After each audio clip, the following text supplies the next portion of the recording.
ഇറാനെതിരായിട്ട് യുദ്ധം തുടങ്ങുന്നതിന് മുമ്പ് ഇപ്പോഴും നടന്നുകൊണ്ടിരിക്കുന്ന യുദ്ധം, ഇന്നിപ്പോൾ വെടിനിർത്തൽ പ്രഖ്യാപിച്ചു 2 ദിവസത്തേക്ക്.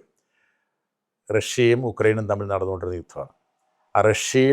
റഷ്യയും ഉക്രൈനും തമ്മിൽ നടന്നുകൊണ്ടിരുന്ന യുദ്ധം, അതിൽ അമേരിക്ക യൂറോപ്യൻ രാജ്യങ്ങൾക്ക് അനുകൂലമായിട്ട് ഇടപെട്ടുകൊണ്ട് നമ്മൾ ഇന്ത്യ ഉൾപ്പെടെയുള്ള രാജ്യങ്ങൾ റഷ്യയിൽ നിന്നും എണ്ണ വാങ്ങുന്നത് കൊണ്ടാണ് റഷ്യയ്ക്ക് ഉക്രൈനെ ആക്രമിക്കാൻ കഴിയുന്നത്.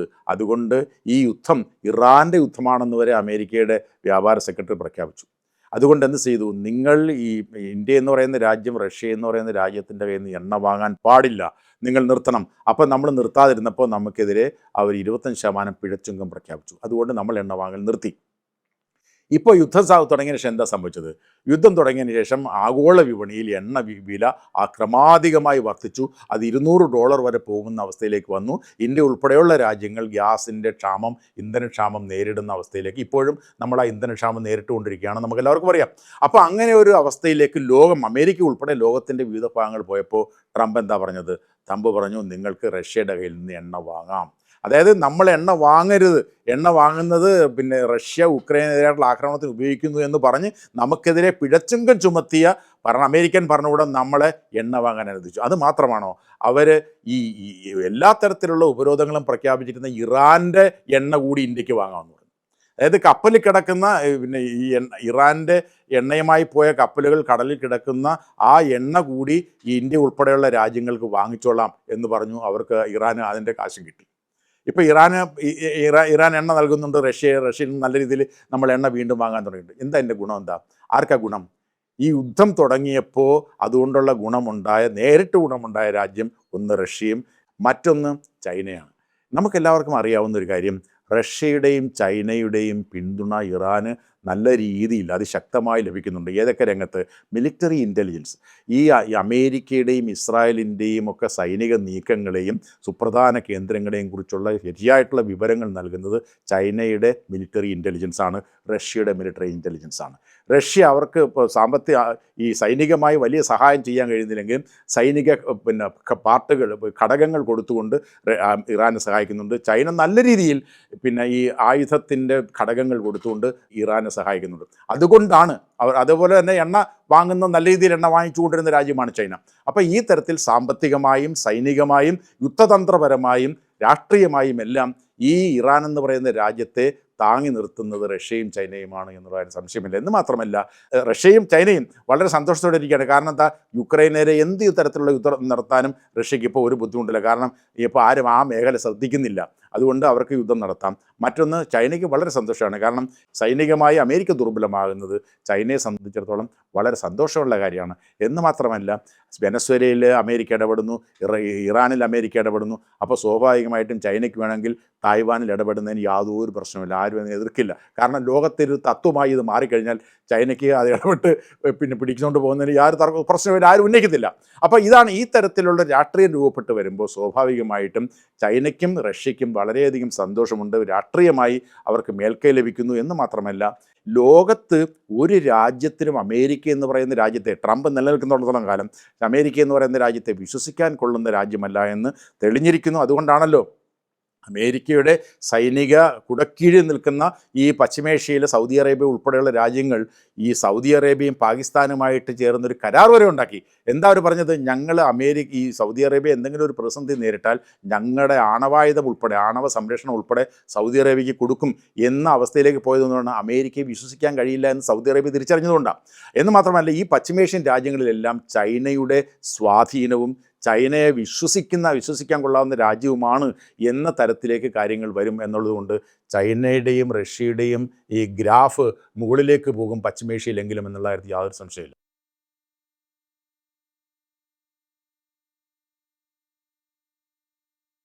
അതായത് ഹോർമുസ് കടലിടുക്ക് ഏകദേശം 30 കിലോമീറ്റർ മാത്രം വീതിയുള്ള ഒരു കടലിടുക്കാണ്. ഒരു വശത്ത് ഇറാനും മറ്റൊരു വശത്ത് ഒമാനുമാണ് നിൽക്കുന്നത്. എങ്കിലും സാധാരണഗതിയിൽ അത് കരുതപ്പെടുന്നത്, ഈ രണ്ടു കൂട്ടരും അവരുടെ പരമാധികാരമുണ്ട് എങ്കിലും ഈ ഒമാൻ എന്ന് പറയുന്ന രാജ്യം വലിയ സൈനിക ശക്തിയല്ല, ഇറാനാണ് വലിയ സൈനിക ശക്തി, വലിയ രാജ്യവുമാണ്. അപ്പോൾ അതായത് നമുക്ക് മനസ്സിലാക്കേണ്ട കാര്യം, ഇറാൻ ഈ ഒരു വലിയ നാഗരികതയായിരുന്നു, വലിയ രാഷ്ട്രമായിരുന്നു. ഈ ഒമാൻ, കുവൈറ്റ് എന്നൊക്കെ പറയുന്ന രാജ്യങ്ങൾ ഈ ഒന്നാം ലോക മഹായുദ്ധത്തിന് ശേഷം ഉണ്ടാക്കപ്പെട്ട രാജ്യങ്ങളാണ് പലതും. അപ്പോൾ അതുകൊണ്ട് ഇത് മാത്രമല്ല, സൈനികമായി വളരെ ദുർബലമായ രാജ്യങ്ങളും ചെറിയ ചെറിയ രാജ്യങ്ങളുമാണ്. അപ്പോൾ സ്വാഭാവികമായിട്ടും ഈ ഹോർമുസ് കടലിടുക്കിൻ്റെ മുകളിൽ പരമ്പരാഗതമായിട്ടും ചരിത്രപരമായിട്ടും ഇറാൻ്റെ സ്വാധീനമാണ് ഉള്ളത്. ഒന്ന്. രണ്ട്, ഈ ഒമാൻ ഒരു മുനമ്പ് മാത്രമേ ഉള്ളൂ. അതിനുശേഷം ഈ ഹോർമുസ് കടലിടുക്കിലൂടെ വരുന്ന കപ്പലുകളും ഹോർമുസ് കടലിലേക്ക് പോകുന്ന കപ്പലുകളും ഇറാൻ്റെ കരയതിർത്തിയുടെ അടുത്തൂടെയാണ് പോകേണ്ടത്. അപ്പോൾ സ്വാഭാവികമായിട്ടും ഈ പറഞ്ഞ സ്ഥലത്ത് കടന്നു പോയാൽ പോലും, ഈ ഹോർമുസ് കടലിടുക്ക് കടന്നു പോയാൽ പോലും പിന്നെ വലിയ മലനിരകളാണ്. അറബിക്കടലിനോട് ചേർന്ന് കിടക്കുന്ന, ഒമാൻ കടലിനോട് ചേർന്ന് കിടക്കുന്ന വലിയ മലനിരകളുണ്ട് ഈ ഇറാൻ്റെ. അവിടെ നിന്നൊക്കെ ആക്രമണം നടത്താൻ, ഒരു കപ്പലിനെ ആക്രമണം നടത്തുന്നത് വളരെ ഈസിയാണ്. അതുകൊണ്ട് ഇവർ വിന്യസിച്ചിരിക്കുന്ന മിസൈലുകളും അവരുടെ ഈ ചെറിയ സ്പീഡ് ബോട്ടുകളും അവർ പിന്നെ സ്ഥാപിച്ചിരിക്കുന്ന മൈനുകളും ഒന്നും പോയി സുരക്ഷിതമായി കടന്നു പോകാൻ ഇറാൻ്റെ അനുവാദമില്ലാതെ ഒരു കപ്പലിനും സാധ്യമല്ല. അപ്പോൾ അതാണ് ആ സാഹചര്യം കൊണ്ടാണ്, അതായത് ഇവർ പറഞ്ഞല്ലോ ഞങ്ങൾ കാർഗ് ഐലൻഡ് പിടിച്ചെടുക്കും, ഞങ്ങൾ കരയുദ്ധം ആക്രമിക്കും. കരയുദ്ധം ആക്രമിച്ചാൽ നമ്മൾ ഈ ഇറാൻ്റെ ഭൂമിശാസ്ത്രം മനസ്സിലാക്കുക. അതുകൊണ്ടാണ് പറഞ്ഞത്, ഈ അമേരിക്ക ഈ യുദ്ധത്തിന് ഇറങ്ങി പുറപ്പെട്ടപ്പോൾ മനസ്സിലാക്കാതെ പോയ രണ്ട് പ്രധാനപ്പെട്ട കാര്യങ്ങളുണ്ട്. ഒന്ന്, ഇറാൻ എന്ന് പറയുന്ന രാജ്യത്തിൻ്റെ ഈ ഭൂമിശാസ്ത്രപരമായ സവിശേഷതകൾ, മലയും കുന്നും മരുഭൂമിയും പിന്നെ ഭയങ്കരമായ ഭൂമിശാസ്ത്രപരമായ സവിശേഷതകളുള്ള രാജ്യമാണത്. ഇറാഖല്ലത്. 9 കോടിയിലേറെ, 92 ദശലക്ഷം, 9 കോടി 20 ലക്ഷം ആളുകളുള്ള ഒരു രാജ്യമാണ് ഇറാൻ. ആ രാജ്യത്ത് ചെന്ന് കരയുദ്ധം ആരംഭിച്ചു കഴിഞ്ഞാൽ ആ കരയുദ്ധത്തിനിറങ്ങുന്ന പട്ടാളക്കാർ എത്ര പേര് അമേരിക്കയിലേക്ക് തിരിച്ചു പോകും ജീവനോടെ? അതൊരു പ്രശ്നം. രണ്ട്, അമേരിക്ക മനസ്സിലാക്കാതെ പോയ ഈ ഇസ്രായേൽ പറഞ്ഞ വിഡ്ഢിത്തം കേട്ട് ഇറങ്ങി പുറപ്പെട്ട അമേരിക്ക മനസ്സിലാക്കാതെ പോയ കാര്യം, ഈ പശ്ചിമേഷ്യ എന്ന് പറയുന്നത് ഒരു റിസോഴ്സ് റിച്ച് മേഖലയാണ്. ലോകത്തിന് ഏറ്റവും അത്യന്താപേക്ഷിതമായ എണ്ണ കിടക്കുന്ന പ്രദേശമാണിത്. ഇതിനെ ഇവിടെ സംഭവിച്ചെന്നാൽ, അമേരിക്ക ആയുധങ്ങൾ കൊണ്ട് യുദ്ധം ചെയ്തപ്പോൾ, അമേരിക്ക ഏറ്റവും അത്യന്താധുനികമായ ആയുധങ്ങൾ യുദ്ധത്തിന് വേണ്ടി പ്രയോഗിച്ചപ്പോൾ, ഇറാൻ പ്രയോഗിച്ചത് ആയുധങ്ങളല്ല, മറിച്ച് അതിൻ്റെ സാമ്പത്തിക യുദ്ധമാണ് നടത്തിയത്. അതായത് ഈ എണ്ണപ്പാടങ്ങളെ ആക്രമിക്കുകയും എണ്ണ വ്യവസായത്തെ സ്തംഭിപ്പിക്കുകയും ചെയ്തുകൊണ്ട് ഇറാൻ ഈ സാമ്പത്തിക യുദ്ധമാണ് നടത്തിയത്. ആ സാമ്പത്തിക യുദ്ധം നടത്തിയപ്പോൾ അമേരിക്കയുടെ സൈനിക യുദ്ധം പരാജയപ്പെടുക ഉണ്ടായത്. അപ്പോൾ അതാണ് ഈ ഇറാൻ നടന്നത്. കാരണം അവർ നേരത്തെ പറഞ്ഞിരുന്നല്ലോ, യുദ്ധം തുടങ്ങുന്നതിന് മുമ്പ് തന്നെ ഇറാൻ വളരെ വ്യക്തമായി പറഞ്ഞ 2 കാര്യങ്ങളുണ്ട്. ആ 2 കാര്യങ്ങൾ ശരിയായ രീതിയിൽ ചിന്തിച്ച് അമേരിക്ക നിലപാടെടുത്തിരുന്നെങ്കിൽ ഈ പറഞ്ഞ ദുരന്തം ലോകം സാക്ഷിയാവില്ലായിരുന്നു. എന്താ പറഞ്ഞത്? ഞങ്ങളെ ആക്രമിച്ചാൽ, ഇറാൻ എന്ന് പറയുന്ന രാജ്യത്തെ അമേരിക്കയും ഇസ്രായേലും ചേർന്ന് ആക്രമിച്ചാൽ, ഞങ്ങൾക്ക് ഈ അമേരിക്കയ്ക്കെതിരായ ഞങ്ങളുടെ രാജ്യത്തു നിന്നും 10,000 കിലോമീറ്റർ അപ്പുറത്ത് കിടക്കുന്ന അമേരിക്ക എന്ന് പറയുന്ന രാജ്യത്തിനെ ആക്രമിക്കാൻ ഞങ്ങൾക്ക് ശേഷിയില്ല. പക്ഷേ ഞങ്ങൾ നിങ്ങളുടെ പശ്ചിമേഷ്യയിലെ സൈനിക താവളങ്ങളെ ആക്രമിക്കും, തീർച്ചയായിട്ടും ആക്രമിക്കും. ഒന്ന്. രണ്ടാമത് പറഞ്ഞെന്താണ്? ഞങ്ങൾ നിങ്ങളെ ആക്രമിച്ചാൽ പിന്നെ ഞങ്ങൾ ചെയ്യുന്നത്, ഞങ്ങൾ ഹോർമുസ് കടലിടുക്ക് അടയ്ക്കും. ഇത് രണ്ടും വളരെ വ്യക്തമായി പറഞ്ഞു. ആ ഹോർമുസ് കടലിടുക്ക് അടച്ചു കഴിഞ്ഞാൽ ലോകത്തിന് എന്തുണ്ടാകുമെന്ന് ചിന്തിക്കാനുള്ള ശേഷിയുള്ള ആളുകൾ അമേരിക്കയിലുണ്ട്. എന്നാൽ അമേരിക്കയിലുള്ള ആളുകൾ പറഞ്ഞ കാര്യങ്ങൾ കേൾക്കാതെ ഇറങ്ങി തിരിച്ചുകൊണ്ടാണ് യുദ്ധം തുടങ്ങി ഒരാഴ്ച കഴിഞ്ഞപ്പോൾ ബ്രിട്ടനോടും ജർമ്മനിയോടും ഫ്രാൻസിനോടും ഇന്ത്യയോടും ജപ്പാനോടും സൗത്ത് കൊറിയയോടൊക്കെ പറയാണ്, നിങ്ങൾ വന്ന് ഞങ്ങളെ രക്ഷിക്കൂ എന്ന് പറയുന്ന തരത്തിലേക്ക് അധപ്പതിക്കുന്ന, കരയുന്ന അവസ്ഥയിലേക്ക് അമേരിക്കൻ പ്രസിഡന്റ് പോയി. അപ്പോൾ അതാ കാര്യം. അപ്പോൾ ആലോചനയില്ലാതെ ഇറങ്ങി പുറപ്പെട്ടതുകൊണ്ടാണ് ഇതുണ്ടായത്. ആ ഹോർമുസ് കടലിടുക്ക് ഇപ്പോഴും നമുക്കറിയാം, ഹോർമുസ് കടലിടുക്ക് തുറന്നു കൊടുക്കാൻ വേണ്ടിയിട്ടാണ് ഇടക്കാല യുദ്ധവിരാമം പ്രഖ്യാപിച്ചത്, ഇടക്കാല കരാർ പ്രഖ്യാപിച്ചത്. ഇപ്പോൾ എന്താ കാണുന്നത്? ഇപ്പോൾ വീണ്ടും ഇറാൻ ഹോർമുസ് കടലിടുക്ക് അടച്ചിരിക്കുന്നതായിട്ടാണ് വിവരം. എന്താണ് ഈ ലെബനനെതിരെ ഇസ്രായേൽ നടത്തുന്ന യുദ്ധം തുടരുന്നത് കൊണ്ട് ഹോർമുസ് കടലിടുക്ക് അടച്ചിരിക്കുകയാണ്. അപ്പോൾ ട്രംപ് പറയുകയാണ്, ഞാൻ വീണ്ടും യുദ്ധവുമായിട്ട് രംഗത്തോട്ട് വരും. അപ്പം ഞാൻ പറഞ്ഞു വരുന്നത്, എന്ന് മാത്രമല്ല, അവർ പരിമിതമായി 15 കപ്പലുകളെ വീതം അയക്കുന്നുണ്ട്. മറ്റ് ഹോർമുസ് കടലിടുക്കിലൂടെ പരമ്പരാഗതമായി പോയിക്കൊണ്ടിരുന്ന സ്ഥലത്തൂടെ അല്ലാതെ മറ്റ് സ്ഥലങ്ങളിലൂടെ 15 കപ്പലുകളെ വിടുന്നുണ്ട് എന്നുള്ള വാർത്തയുണ്ട്. 230ഓളം കപ്പലുകൾ ഈ പോകാനായി കാത്തു കിടക്കുന്നുണ്ട്.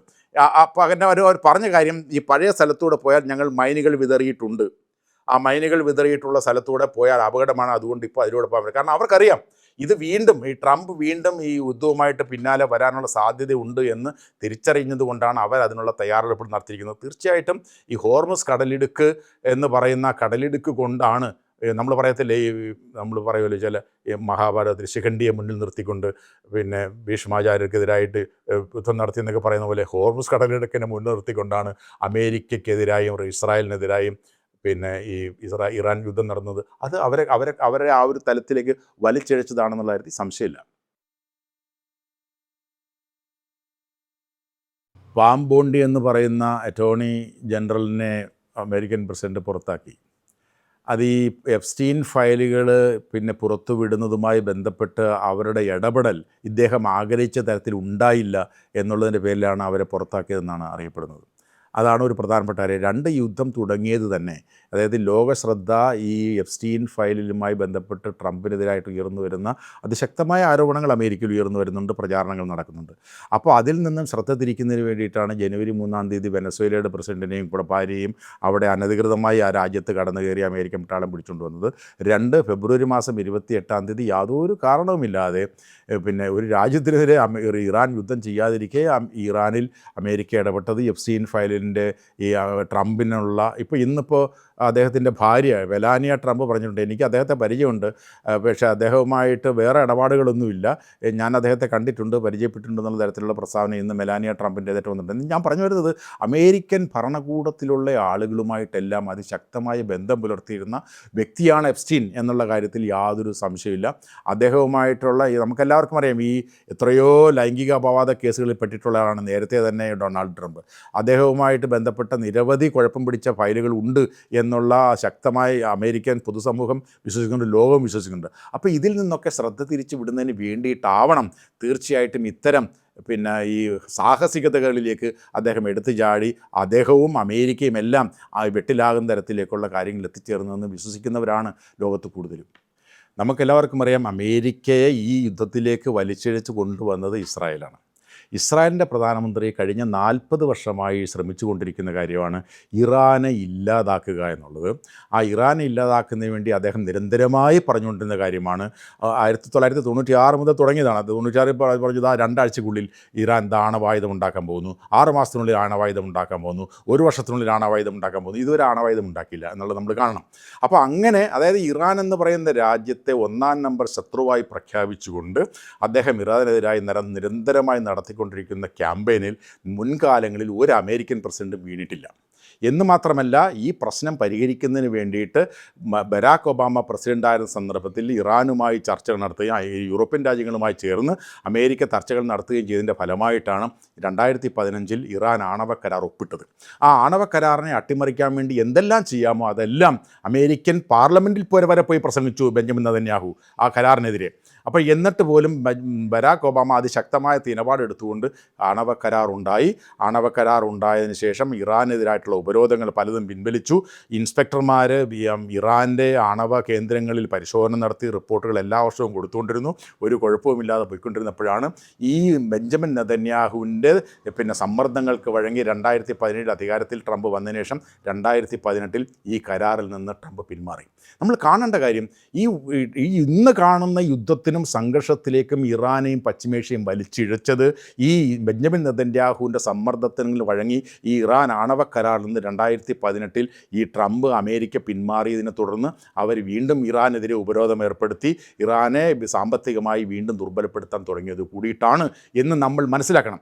അപ്പോൾ അതാണ്, അതായത് പിന്നെയും പുറകോട്ട് പോയിക്കഴിഞ്ഞാൽ നമുക്കറിയാം 1953 അമേരിക്ക ഇറാൻ്റെ ഭരണകൂടത്തെ അട്ടിമറിച്ച ചരിത്രങ്ങളിലൊക്കെ നമ്മൾ പോകണ്ട. ഞാൻ പറഞ്ഞത് 1953 മുതൽ അവർ തുടങ്ങിയ ഒരു ആ ഇറാനെ എന്ന് പറയുന്ന രാജ്യത്ത് ദുർബലപ്പെടുത്താൻ തുടങ്ങിയ ശ്രമങ്ങൾ 79 ശേഷം അവർ ഇറാനെ ദുർബലപ്പെടുത്താൻ വേണ്ടി ഉപരോധങ്ങൾ ഏർപ്പെടുത്തി. 1980 മുതൽ 88 വരെ ഇറാഖിനെ ഉപയോഗിച്ചുകൊണ്ട് ഇറാനെ ഇല്ലാതാക്കാൻ ശ്രമിച്ചു. 8 വർഷമാണ് യുദ്ധം നടത്തിയത്. അപ്പോൾ അങ്ങനെ ഏതെല്ലാം തരത്തിൽ ഇറാൻ എന്ന് പറയുന്ന രാജ്യത്തെ ഇല്ലാതാക്കുമോ അതിനെല്ലാം ചെയ്തുകൊണ്ടിരുന്നു അമേരിക്ക എന്ന് നമ്മൾ മനസ്സിലാക്കണം. അതോടൊപ്പം തന്നെയാണ് ഈ ഇസ്രായേൽ നടത്തിക്കൊണ്ടിരിക്കുന്ന ഈ ശ്രമങ്ങൾ. എന്തുകൊണ്ടാണ് ഇറാനെതിരെ ഇത്രയും കർശനമായ നിലപാടിലേക്ക് ഇറാൻ എന്ന് പറയുന്ന രാജ്യം ഉണ്ടാവാൻ പാടില്ല പശ്ചിമേഷ്യയിൽ എന്നുള്ള തരത്തിലേക്ക് ഇസ്രായേൽ എത്തിച്ചേരുന്നത്? അതിൻ്റെ പ്രധാനപ്പെട്ട കാരണം ഇസ്രായേലിൻ്റെ പശ്ചിമേഷ്യയിലെ അജണ്ടയാണ്. ഇസ്രായേലിൻ്റെ പശ്ചിമേഷ്യയിലെ അജണ്ട എന്താണ്? ഇസ്രായേലിൻ്റെ പശ്ചിമേഷ്യയിലെ അജണ്ട എറച്ച് ഇസ്രായേൽ അഥവാ വിശാല ഇസ്രായേൽ എന്ന് പറയുന്ന രാഷ്ട്രം സ്ഥാപിക്കുക എന്ന ബിബ്ലിക്കൽ കോൺസെപ്റ്റാണ്.